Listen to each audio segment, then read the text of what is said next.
কথাগুলো মনোযোগ দিয়ে সকলে শুনে যাবে। সমস্যার কি সমাধান হয়েছে?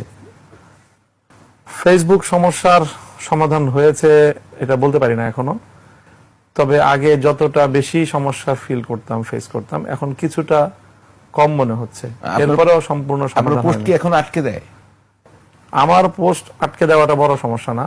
আমার ফেসবুকে যেটা বড় সমস্যা সেটা হলো যে আমার নাম এটাই হলো ফেসবুকে যে কোনোভাবে মার্ক করা।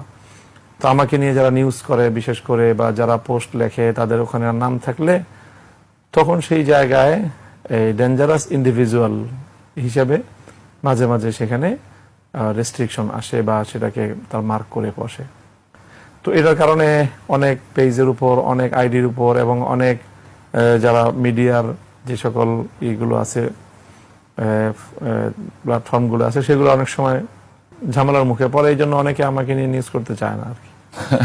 মানে ফেসবুক আপনাকে একজন ডেঞ্জারাস ইন্ডিভিজুয়াল বা ভয়ঙ্কর ব্যক্তি হিসেবে চিহ্নিত করেছে, কিন্তু আপনি কি কখনো ফেসবুকের সঙ্গে যোগাযোগ করে দেখেছেন যে তারা এটা কেন করেছে বা এটা যৌক্তিক কিনা বা তারা এটা কেন, এই মার্কিংটা কেন করছে?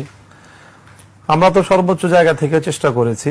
ইন্টারিম সরকারের আমলে একেবারে বিটিআরসি থেকেও সেখানে মেইল করা হয়েছে এবং এই বিষয়টা নিয়ে আমি হাইকোর্টে রিট করেছিলাম। সেই হাইকোর্টে রিটের অর্ডার নিয়ে সেখানে যোগাযোগ করা হয়েছে। কিন্তু আসলে মেটার সাথে যোগাযোগ করে যেটা আমরা বুঝি, সেই যেহেতু আমাদের বাংলাদেশে তাদের কোনো অফিস নাই, অথরিটি নাই, তো যোগাযোগটা সবটাই মেশিনারির মাধ্যমে হয়। সেখানে এআই প্রযুক্তির সাহায্যে তারা রিপ্লাই দেয়, প্রতি উত্তর দেয়। আসলে চূড়ান্ত কোনো তাদের সাথে নেগোসিয়েশন করা সম্ভব হয়নি।